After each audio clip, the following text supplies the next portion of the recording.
On voulait, avec le comité de direction de la Banque Populaire du Sud, que ce soit plus qu'un partenariat qui pouvait finalement ressembler à un autre. Et on souhaitait associer l'ensemble de nos 2000 collaborateurs parce que finalement, ce sont 2000 personnes qui vivent et travaillent sur la même région que celle sur laquelle rayonne le CHU de Montpellier. On a étudié plusieurs solutions et on s'est intéressé notamment à l'arrondi sur salaire.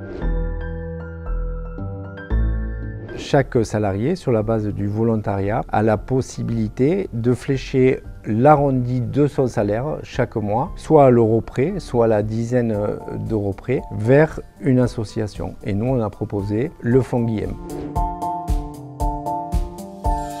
Alors c'est très fluide comme dispositif, c'est très avantageux aussi pour les salariés puisqu'ils bénéficient d'un crédit d'impôt à hauteur de 66%. Ça veut dire que si le total de mes arrondis sur salaire sur une année représente 100 €, ça me coûte 34 €. Et en plus, l'employeur peut abonder. Et c'est le cas à la Banque Populaire du Sud puisque le directeur général, Cyril Brun, a fait le choix d'abonder à hauteur de 200%. Ça veut dire que chaque fois qu'un salarié met 1 € d'arrondi sur salaire, la Banque Populaire du Sud rajoute 2 € et c'est 3 € qui sont fléchés vers le Fonds Guillem. Donc tout ce dispositif, il est coordonné, synchronisé, sécurisé par une plateforme labellisée. Pour l'arrondi sur salaire, c'est très simple puisqu'il est complètement réversible, à la fois du point de vue du salarié, puisque c'est un engagement sur la base du volontariat, que du point de vue de l'employeur, qui peut à tout moment mettre en veille ou arrêter le mécanisme. Donc en synthèse, l'arrondi sur salaire, c'est un moyen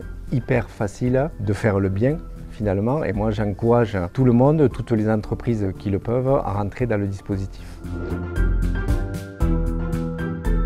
Au-delà d'être une banque, nous sommes une banque coopérative. Notre première mission, c'est de prendre soin de nos clients, de nos équipes et au-delà de la région et de ses principaux acteurs. Et prendre soin, c'est aussi littéralement la vocation première du CHU, donc le lien, finalement, il est presque naturel. Au-delà de ça, ça a été des rencontres formidables avec des personnes au sein du CHU qui ont porté les projets du Fonds Guillem avec toujours beaucoup d'enthousiasme, beaucoup de générosité, beaucoup d'engagement qui nous ont donné envie de les accompagner sur ce chemin de générosité.